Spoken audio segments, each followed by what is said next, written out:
When my grandmother died, I inherited her house. It wasn't something I'd expected or even wanted. We weren't close, not in any real way. But I remembered the place from my childhood. The thick carpets, the old wooden chairs, the dusty wallpaper that smelled like time itself. And the clock. That massive, carved oak wall clock that hung in her living room like some sacred artifact.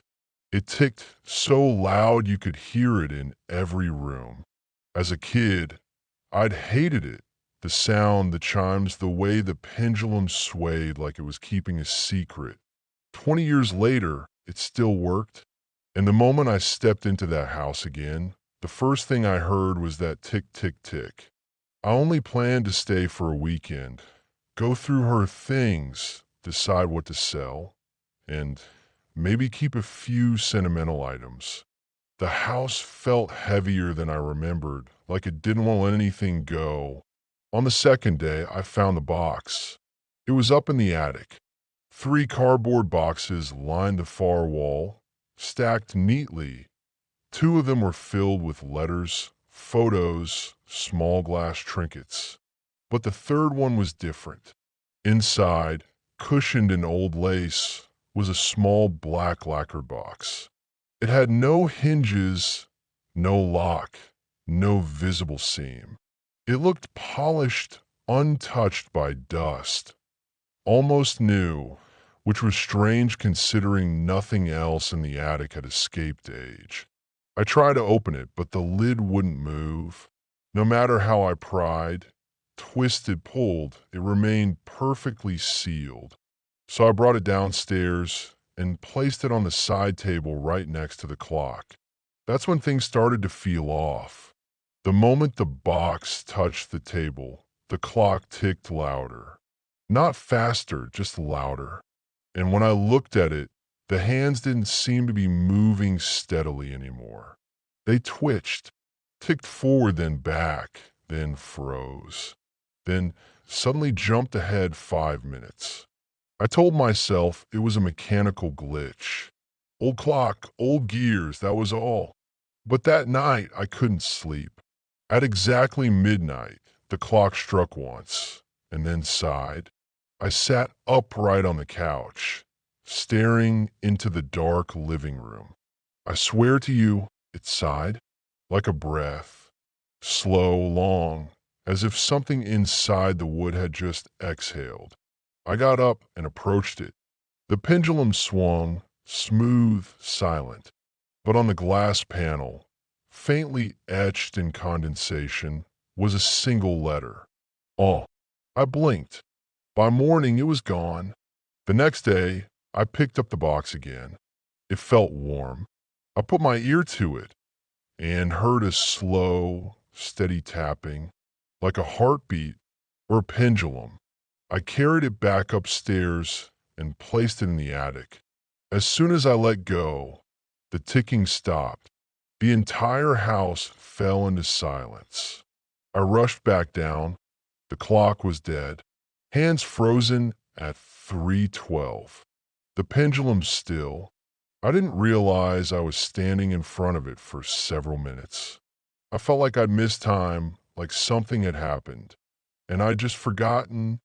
For 2 days, the clock stayed frozen.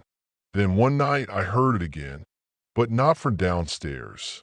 The ticking came from the attic. I climbed the stairs slowly. The door creaked open. The box was still there, but the lid was open. Inside, nothing. No mechanism, no cloth, just darkness. Not shadow, not empty space. Something thicker. It pulled at my gaze. I leaned closer, and for a moment, I swear, the dark breathed. I reached in. Foolish, I know, but it was like my hand wasn't mine. The moment my fingers touched the inside, everything around me stopped. The air, the ticking, my thoughts, and then pain, sharp cold, not in my hand, in my memory. Flashes. My grandmother standing at that same clock, her eyes hollow, her hand on the pendulum. And behind her on the wall, dozens of black boxes. I yanked my hand back.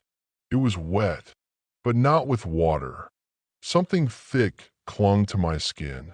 On my palm, in smeared letters, was written, "Now, I want to burn the box." But it wouldn't move. It was rooted to the table, like it had grown out of it. When I tried to pry it off, the clock began to groan. Not tick, not chime. Groan, like old wood shifting under pressure, but deeper, almost like it was crying. I backed away, and then I heard it. A laugh, soft, high-pitched, like a child, coming from inside the clock. That was enough. I left the house that night, left everything. I moved across the country, changed my name. But 1 week later, I woke up in my apartment, and the clock was there. Same face, same crack in the glass. And next to it, the box. Now, I hear the ticking every night, always steady, until 3:12. And then it pauses, just long enough to let me know. The box remembers me, and it's waiting. I didn't tell anyone. How could I? There's a box that won't move and a clock that sighs and remembers me. People already think grief causes strange things. I didn't need confirmation of that. But things didn't stop after I left. The ticking followed me. It wasn't just in my dreams anymore. I started hearing it in elevators, on buses, beneath music. Tick, tick, tick. Always slow, always precise, always ending at 3:12. One night, about a month after I'd moved, I found a note under my pillow. No envelope, no signature. Just one sentence. You left it open. I dropped it. My hands were shaking. How could anyone know that? I had locked the attic, boarded the door. I had left it there. I moved again that same week. Threw out everything I'd brought from the old house. Except the clock came back. It was in the hallway one morning. Same shape, same dull oak finish, same hairline crack across the bottom of the glass. I tried smashing it. I took it apart, burned the pieces, but every time it returned, and it wasn't alone. There were now two boxes, identical, side by side on my kitchen counter, closed, silent, waiting. I didn't touch them, not at first. Then came a scratching, at night from inside the boxes, like tiny nails against wood, sometimes tapping, sometimes dragging slowly. Once I heard what I can only describe as a voice, faint, childlike, saying, "Still time." I covered them with towels, locked them in the freezer, buried them in a neighbor's trash. They came back, on my bed. One box was open. Inside was something that looked like a clock hand, carved from bone. I went to a motel, left everything behind. But that night, when I turned on the TV, the screen flickered, and instead of channels, it showed me my grandmother's living room, exactly as it had been. The camera static, locked in place, facing the clock. It ticked. The minute hand moved, and then it turned backward. I screamed, pulled the plug. The screen stayed and on it, something walked past the camera, not fully visible, just a silhouette, long limbs, tilted head. It paused, turned, as if looking at me through the screen, and then raised a hand, 3 fingers, two, one, then blackness. Since then, time isn't right anymore. I check the clock on my phone. It skips seconds. Sometimes whole minutes vanish. Once I made tea and blinked, and the kettle was cold again. Another time, I fell asleep for 10 minutes and woke up 3 hours in the past, according to every device in my apartment. But the box, it always knows the real time. Because every night at exactly 3:12, I hear that familiar sound. Tick, then a pause, then a knock. It doesn't come from the door. It comes from inside the wall, right behind the headboard. Just one knock, then silence. It's been 3 weeks, always at the same time. And last night it changed. There were two knocks. Then I heard a small voice whisper, "Let me out." I'm writing this now while the box sits in front of me.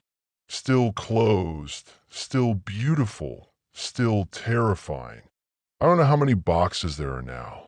Sometimes I find them in the fridge, sometimes in drawers. I stopped opening them. But one time, just once, I found a small black door in the back of my closet. I know it wasn't there before. I opened a crack, and I heard ticking and breathing. I don't know if I ever really left that house. Maybe this is still the attic. Maybe the clock never stopped. Maybe the box was never meant to open. But now it is, and whatever was inside, it remembers me.